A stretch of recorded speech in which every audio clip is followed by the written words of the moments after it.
in the very next verse. He said, for the hour cometh, and now is, when the true worshipers shall worship the Father.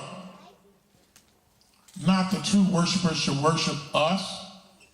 Not that the true worshipers shall worship me, but the true worshipers shall worship the Father in spirit and in truth.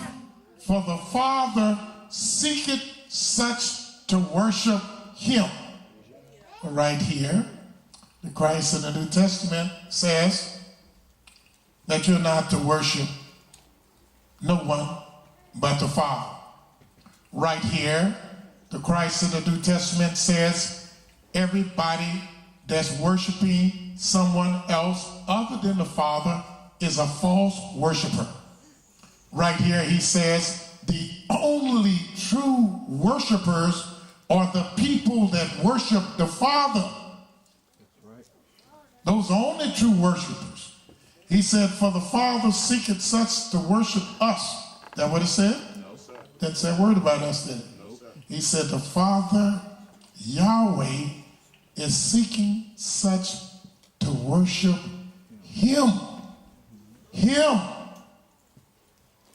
Him. So right here, Christ is letting you know that he's not Yahweh, he's not a God, and that he is not to be worshipped. And he says further in John, the 20th chapter, the 17th verse,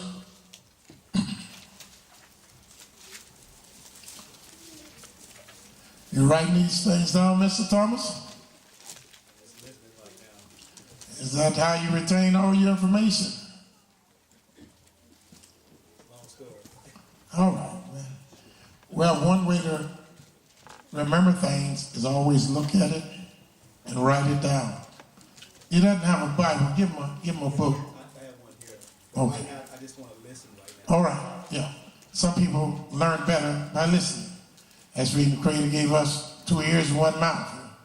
Wanted us to use our ears twice as much as our mouth. And I can tell you're very diligent listener. And that's good. More than one way to learn. That's right. And the best way to learn is use all the ways that you got at your disposal to learn. And I teach that the only way to really learn is observation. But when you smell something, that's through observation. When you hear something, that's through observation. When you remember something, that's through observation. And when you see something, observation. So it's all observing. So there's more than one way to observe something.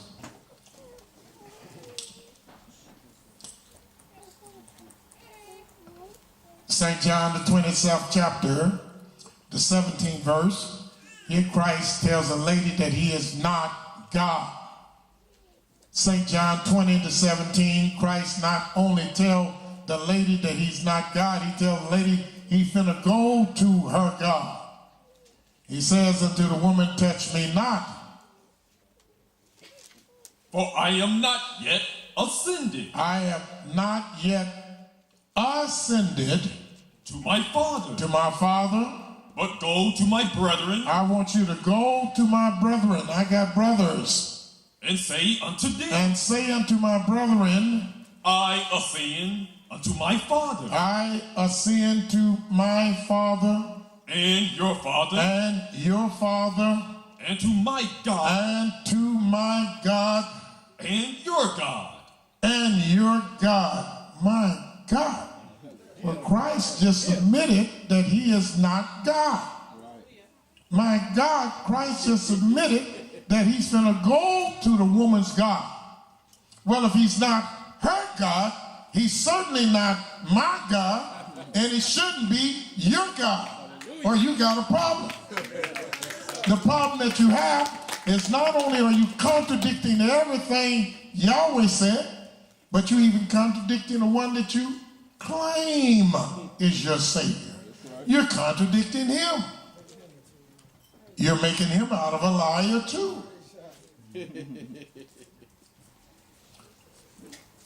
A lot of people say, well,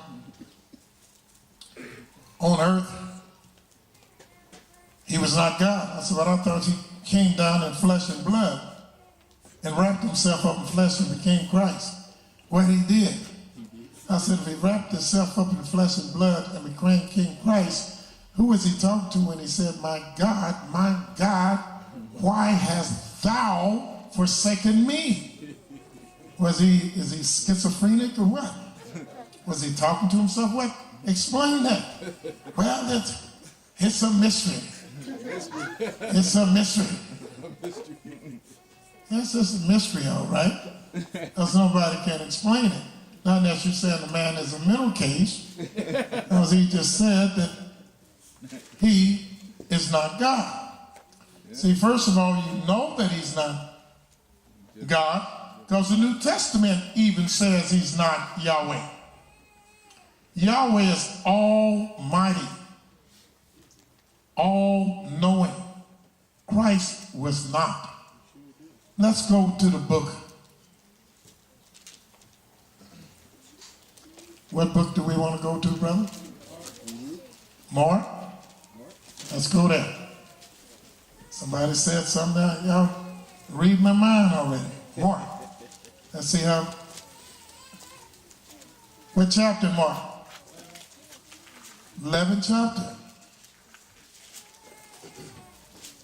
Mark, the 11th chapter. Now, how did that brilliant brother know to go there? Because he heard me say that Yahweh is all-knowing because he is the Almighty, and Christ was not all-knowing because he's not the Almighty. And we go to Mark. What chapter? 11th chapter. What verse? 12. Let's start reading. And on the morrow, when they were come from Bethany, That means on the next day, when they would come to Bethany, he was hungry. said Christ was hungry. Christ was hungry. So that meant he had a mother and father. He had sister and brother. He had bodily functions because his little mama used to change a little nasty diaper because he stayed hungry. And that food went in and had to come out. And he got hungry. And what happened when he was hungry?